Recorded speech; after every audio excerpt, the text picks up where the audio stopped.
Line है, जो डर गया जम के बोलो उमर गया। मेहनत से क्या डरना, विद्याध्ययन से क्या डरना, परिश्रम से क्या डरना।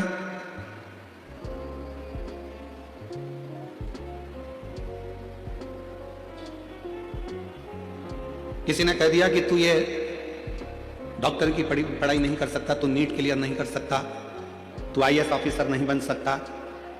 जिसने कहा उसी दिन अपने मन में संकल्प कर लीजिए कि अब मैं नीट क्लियर कर रहूंगा, अब मैं सीए क्लियर कर रहूंगा, अब मैं आईएएस ऑफिसर बनकर रहूंगा।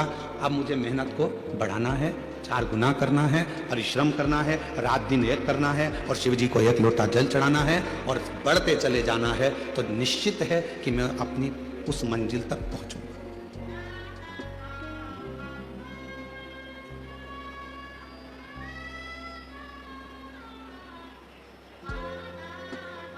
शिवपुराण करती क्या है? शिव महापुराण का कार्य क्या है? जो होश में है शिवपुराण उसमें जोश भरती है। किसको जोश भर रही है? जम के बोलो, जो होश में है। शिवपुराण क्या करती है? जो होश में है उसको जोश भरती है। होश के साथ कई लोग होते हैं नशे में रहते हैं, उनको होश ही नहीं रहता। कोई धन के नशे में है, कोई सत्ता के नशे में है, कोई वैभव के नशे में है, कोई अपनी वाणी के नशे में है, कोई अपनी काया के नशे में है, कोई अहंकार के नशे में इतना चूर रहता है कि उसमें फिर होश नहीं रहता, उसमें होश नहीं रहता। इतना नशे में डूबा रहता है कि वो होश खो बैठता है, उसके अंदर होश नहीं रहता।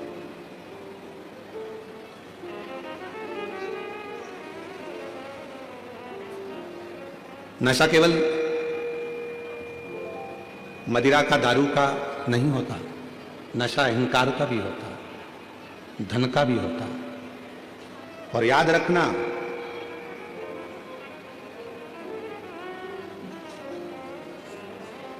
पानी में डूबोगे तो बचने के सार हैं।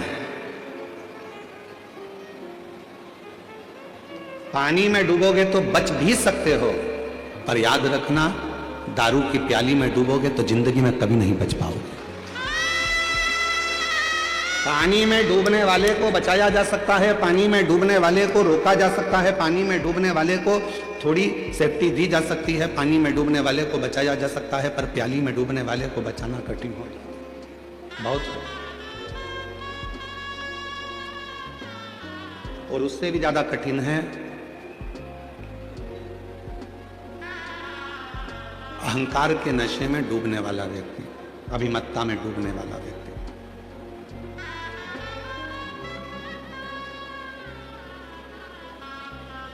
हमारे यहां तो कितनी सुंदर भाषा में कहा कि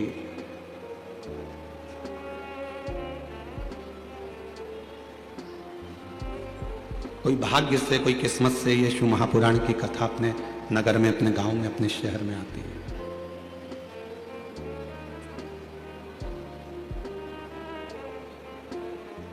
दौलत को पाके तुम कभी अभिमान ना करो, दौलत को पाके तुम कभी अभिमान ना करो, दौलत को पाके तुम कभी अभिमान ना करो। माटी में मिल जाती है दौलत कभी कभी, माटी में मिल ही जाती है दौलत कभी कभी। होती है अपने मुंबई में शिवपुराण कभी कभी, होती है अपने मुंबई में शिवपुराण कभी कभी। बेटे को पाके तुम कभी अभिमान ना करो, बेटों को पाके तुम कभी अभिमान ना करो। बन जाते हैं पड़ोसी बेटे बेटा कभी कभी बन जाते हैं पड़ोसी, बेटा कभी कभी होती है अपने मुंबई में शिवपुराण कभी कभी और बेटी को पाके तुम कभी अभिमान ना करो, बेटी को पाके तुम कभी अभिमान ना करो, ले जाते हैं जमाई भी बेटी कभी कभी ले जाते हैं जमाई भी बेटी कभी कभी अब आगे की लाइन आप बोलो। होती है अपने मुंबई में शिवपुराण कभी कभी ये बड़ी मुश्किल से मिलती है। पानी में डूबोगे बच जाओगे, प्याली में डूबोगे नहीं बच पाओगे। पर उससे भी बड़ा एक नशा और है, अपना अहंकार का नशा। वो अहंकार का नशा जिस दिन सिर पर चढ़ जाता है तो लंका के राजा रावण को नहीं छोड़ा तो तुमको भी छोड़ नहीं पाता है, याद रखना। इसलिए अभिमान से थोड़ा सा बचना, अहंकार से थोड़ा सा बचना, और ये अहंकार इतना ना बढ़ जाए कि जिंदगी हमारी बर्बाद कर दे। शिव को पहचानो। शिव महापुराण में दक्ष प्रजापति का चरित्र आता है। दक्ष प्रजापति बड़ी सभा में सब बैठे थे। उस सभा में दक्ष प्रजापति की सभा में भगवान देवाधिदेव महादेव का आगमन हो रहा, शिव आ रहे हैं। और दक्ष प्रजापति की सभा में भगवान शिव का आगमन हो रहा है, शंकर।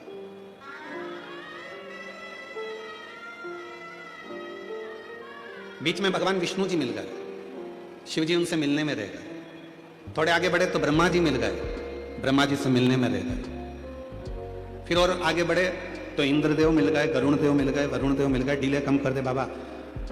गरुण जी मिल गए, वरुण जी मिल गए, ऐसे सब मिलते गए तो भगवान शंकर उनमें मिलने में, सबसे मिलने में रह गए।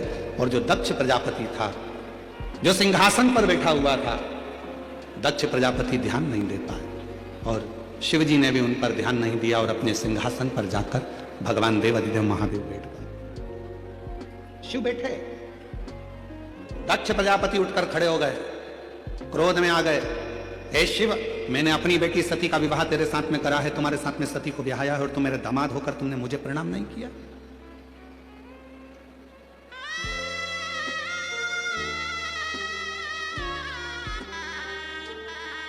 ब्रह्मा जी खड़े हो गए। ब्रह्मा जी ने खड़े होकर दक्ष प्रजापति से कहा कि भगवान विष्णु, ब्रह्मा, इंद्र, गरुण, वरुण, 33 कोटि देवता तुम्हारी सभा में आए, सबने तुमको हाथ जोड़कर नमन किया। अगर शिवजी ने नहीं करा तो तुम्हें शांत रहना चाहिए। पर सिर के ऊपर तो अहम इतना भरा हुआ था कि सबने प्रणाम करा वो नहीं दिखा, पर शिव ने प्रणाम नहीं करा वो दिख गया। ये दुनिया की रीति है। आज के मेहमान और पहले के मेहमान में अंतर है। पहले के मेहमान को ले जाकर आधा गिलास पानी भी देते थे ना, तो पहले के मेहमान कहते थे बहुत बढ़िया भैया पानी पिला दिया तुमने। आधी कप चाय भी देते थे तो पहले के मेहमान कहते थे भैया बहुत अच्छा घर है, कम से कम चाय तो पिला दी। उन्होंने ये नहीं कहा कि आधा गिलास पानी था कि आधा कप चाय थी। आज का मेहमान ऐसा हो गया कि अगर उसको थोड़ा सा गिलास पानी का खाली होगा तो वो मुख से कह देगा आधा गिलास पानी खाली है। निवेदन है, खाली क्यों दिख रहा है? क्योंकि तुम्हारी बुद्धि खाली है। अगर बुद्धि में प्रेम भरा होता, भक्ति भरी होती, ज्ञान भरा होता तो वो गिलास खाली नहीं दिखता, जितना पानी आया वो भरा हुआ ही नजर आता। पर हमारी बुद्धि अज्ञानता से भरी, हमारी बुद्धि अज्ञानता से भरी है, हमारी बुद्धि अविवेकता से भरी है। हमारी बुद्धि में वो भक्ति, वो प्रेम, वो श्रद्धा, वो विश्वास सब समाप्त होते चले गया। इसलिए हमको उसमें कम नजर आता, कम दिखता।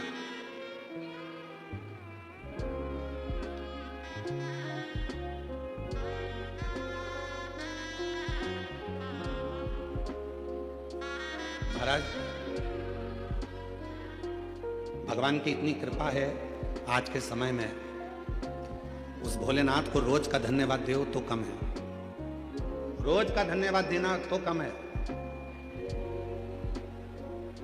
कोरोना महामारी आई थी, पूरा विश्व हिल गया था। तुम्हारे आसपास में भी ना जाने कितने जवान की जवान बेटा बेटी चले गए होंगे। अंदाजा लगाना उसके बाद भी अगर तुम आज जिंदा बैठे हो, शिव पुराण की कथा सुन रहे हो, तो शिव जी को धन्यवाद देना कि तूने पूरे बगीचे के फूलों को तोड़ दिया पर मेरे जैसे कांटे को अपने पास में रख लिया। ये तेरी कृपा, ये तेरी उदारता, ये तेरी करुणा, ये तेरी दया है जो तूने हमको संभाल कर रखा। नहीं तो उखड़ तो अपन जब ही गए थे।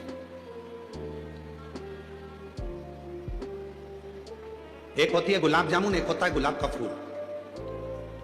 किस किसने देखी है दोनों चीजें? हाथ उठाओ जल्दी से। सबने देखी है? अरे बोलो तो जम के। क्या क्या? गुलाब जामुन और गुलाब का फूल। किसी पंडित जी से पूछना, किसी ज्योतिष आचार्य से पूछना, इन दोनों की राशि एक ही है। जो गुलाब जामुन की राशि है वही गुलाब के फूल की राशि है। दोनों में सबसे ज्यादा यश में कौन रहता है? गुलाब जामुन। मावे से बनती है खोए से, घी में तरबतर रहती है तलाकर।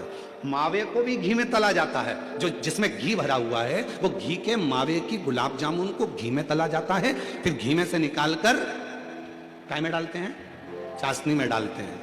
कितनी तरबतर रहती है, घी में तरबतर, चाशनी में तरबतर, इलायची में तरबतर, केसर में तरबतर। इतनी सुख की जिंदगी जीती है गुलाब जामुन। और वो गुलाब का फूल कांटों में पैदा होता है, कांटों में बड़ा होता है, कांटों में रहता है। पर दोनों की राशि एक जैसी है, पर दोनों में अंतर क्या है? गुलाब जामुन भले चाशनी में रही हो, गुलाब जामुन भले घी में रही हो, पर खाने के बाद भ्रष्टा में चली जाती है, गंदगी में चली जाती है। और गुलाब का फूल भले कांटों में रहा हो, पर टूटने के बाद मेरे देवादिदेव महादेव के चरणों में चला जाता है।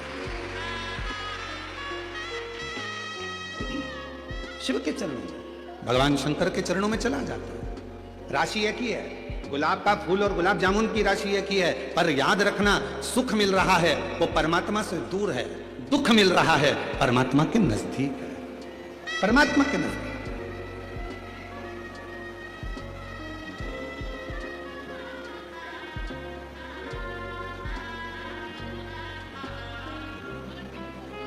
महाराज, कई लोग कहते हैं कि कथा में मंदिर तो गरीब लोग जाते हैं। कई लोग कह देते हैं, कहने वाले, ताना देने वाले, अपशब्द कहने वाले कह देते हैं गरीब लोग जाते हैं। तो फिर वो विचार करिएगा, अंबानी परिवार भी तो भगवान के मंदिर में जाकर, हर तीर्थ में जाकर खड़ा होता है।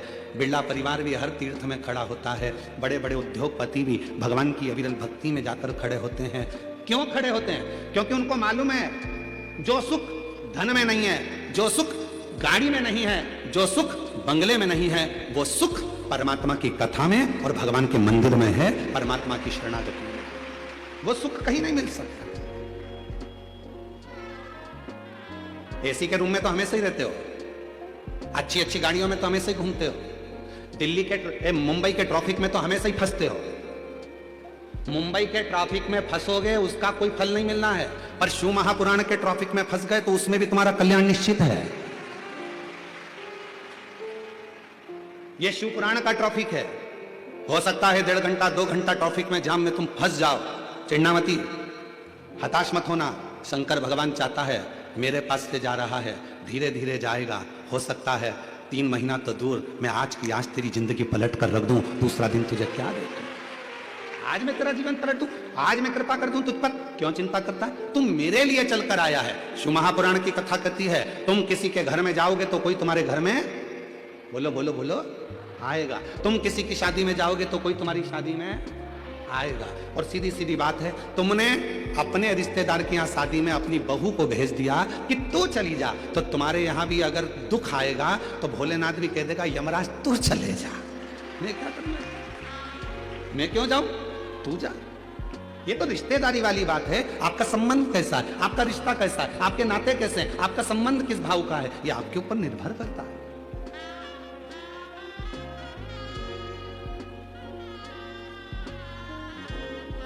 आप उसके आश्रित होकर जिए। सती मैया कह रही है शिवजी से, आप इन संसार के लोगों को तार कैसे देते हो? शंकर भगवान ने कहा, सब दूर से हताश होकर जब वो मेरे पास में आता है तो मेरा हो जाता है। और कई ऐसे हैं जो मेरे पास आ भी नहीं पाते, दक्ष प्रजापति के भीतर अभिमत्ता इतनी भर गई थी कि दक्ष प्रजापति ब्रह्मा जी की बात को भी नहीं माने, विष्णु जी की भी बात को नहीं माने। आखिरी में दक्ष प्रजापति ने श्राप दे दिया भगवान भोलेनाथ को कि तुम मेरे दामाद होकर, जमाई होकर तुमने मुझे प्रणाम नहीं करा, मैं तुम्हें श्राप देता हूं कि तुम शमशान में निवास करोगे। कहां निवास करोगे? शमशान में। शंकर भगवान सिंहासन से उठ गए, नाचने लगे, बहुत आनंद में अपना डमरू बजाने लगे। तो भगवान विष्णु जी ने पूछा कि तुम्हें तुम्हारे ससुर ने श्राप दिया है शमशान में रहने का और तुम नाच रहे हो? शंकर भगवान बोले, मेरे ससुर जैसा दुनिया में कोई ससुर नहीं होगा, उसने मेरे लिए कितना अच्छा सोचा। उसको मालूम है आने वाले समय में लोग जगह जगह आक्रमण कर लेंगे, अतिक्रमण कर लेंगे, पर एक ही जगह रह जाएगी, शमशान, जहां दुनिया का कोई अतिक्रमण नहीं होगा। शिव जी को मुझे आज वो स्थान दिया है जहां कोई अतिक्रमण नहीं करता, किसी पर कोई उस पर कब्जा नहीं करता। दुनिया में बंगला बनाओगे तो लोग कब्जा कर लेंगे, मकान बनाओगे तो कब्जा कर लेंगे, फ्लैट बनाओगे तो कब्जा कर लेंगे, दुकान बनाओगे तो कब्जा कर लेंगे, होटला बनाओगे तो कब्जा कर लेंगे, पर शमशान में कोई कब्जा नहीं करता। जिस जगह पर मुर्दा जलता है उतनी जगह कोई कब्जा नहीं करता। सबको मालूम है एक दिन यही सज धज के आना है और आखिरी में शिव के हो जाना है, फिर कोई बचता कुछ नहीं। उसमें डरने वाली बात कौन सी है?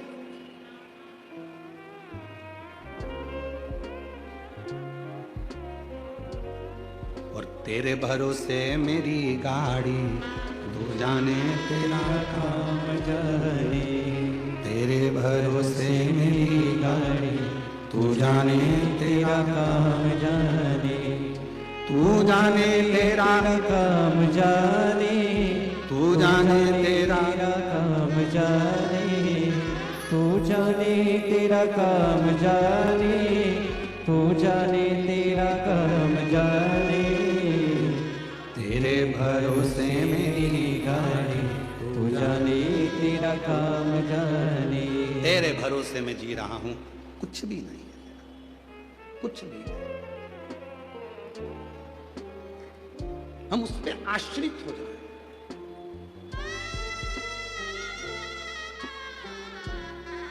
कितना कृपालु होगा जरा सोचिएगा मेरे देवादिदेव महादेव।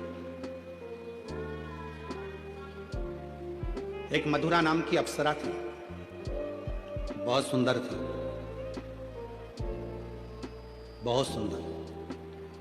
इतनी सुंदर अप्सरा थी, इतनी सुंदर अप्सरा थी कि उसको कोई देख लेता था तो कहते हैं कि वो 100-200 साल तो वहीं एक जगह पर खड़ा रह जाता था। इतनी सुंदर अप्सरा थी मधुरा, इतनी सुंदर।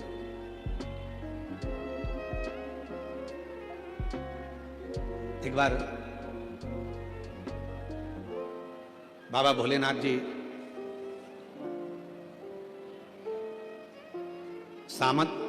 समाधि में लीन थे, साधना में लीन थे। बहुत तेज जलवृष्टि हो गई, बहुत तेज, इतना तेज जलवृष्टि हुई, इतनी तेज जलवृष्टि हुई, पूरा जल भगवान शंकर की साधना पर गिर रहा था, शिव पर गिर रहा था।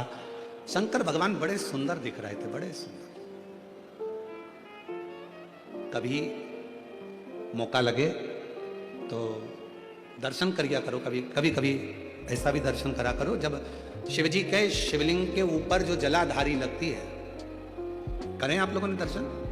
शिवजी के शिवलिंग के ऊपर जो जलाधारी होती है और जलाधारी में से बूंद बूंद पानी शंकर भगवान के ऊपर गिरता है, शिवजी के ऊपर गिरता है। कभी कभी उसका भी एक प्रेम से दर्शन करा करो, बहुत ध्यान से दर्शन करा करो कभी उसका। आप लोगों को पहले भी कहा कि जो जलाधारी होती है जिसमें से बूंद बूंद पानी गिरता है, वो शंकर भगवान की 5 लड़कियां हैं। कितनी बेटियां हैं? 5। सब लोग उसका नाम बोलेंगे, जया, विषहरा, शामरीवारी, दौतली, देव। ये शंकर भगवान की 5 लड़कियां हैं जो शिवजी के ऊपर निरंतर एक एक बूंद पानी गिरा रही है। निरंतर जल गिर रहा है, निरंतर जल पड़ रहा है। कभी अगर मौका मिला करे तो एक बार जब आप शिव जी को जल चढ़ाने जाओ, लोटा भर के जल चढ़ाने जाओ, भगवान शंकर को जल अर्पित करने जाओ, तो कभी कभी अगर तुम्हारे थोड़ा सा समय तुमको तुम्हारे घर से अगर मिल जाए तो 2-5 मिनट शिव जी की जलाधारी में से जो पानी गिरता है उसका भी दर्शन करा करो, उसका दर्शन किया कभी कभी। और यहां तक शिवपुराण कहती है, जलाधारी में से जब पानी गिर रहा हो और भगवान तुम्हारे हाथ में अगर कोई बेलपत्री का पत्ता हो, नहीं हो तो मंदिर की बेलपत्र जो चढ़ी चढ़ाई हो वो भी अगर आपने शिवलिंग पर चढ़ा दी और थोड़ी देर बैठ गए और बूंद बूंद पानी उस पर से गिर रहा है, थोड़ी देर वो जया विषहरा श्यामली बारी दौतली देव, वो बूंद बूंद पानी उसमें से गिर रहा है, उसको गिरने दो। और थोड़ी देर दर्शन करने के बाद उस बेलपत्र को डॉक्टर जिसको कह दे कि इसकी ब्लॉकेज ज्यादा है, इसका ऑपरेशन करना पड़ेगा, बाईपास करना पड़ेगा, डॉक्टर साहब से कहना मुझे 2 दिन दे दो मात्र, परसों के दिन बाईपास करा लूंगी, या 2 दिन आप ट्रीटमेंट करो। 2 दिन जो शिव जी के जलाधारी में से पानी गिरता है, जया विषहरा श्यामली बारी दौतली देव जो पानी को गिरा रही होती हैं, उसके नीचे रखी हुई बेलपत्र को यदि जिसके हार्ट में प्रॉब्लम हो, जिसके थायराइड की प्रॉब्लम होती है, अगर वो बेलपत्र को अगर तो मित्रों कैसी लगी आपको ये वीडियो? अगर अच्छी लगी तो वीडियो को शेयर कीजिएगा ज़्यादा से ज़्यादा और लाइक कीजिएगा, चैनल को सब्सक्राइब कीजिएगा, क्योंकि आपको ऐसी वीडियो इस चैनल पर मिलती रहेगी। तो मिलते हैं नेक्स्ट वीडियो में, तब तक के लिए राधे राधे।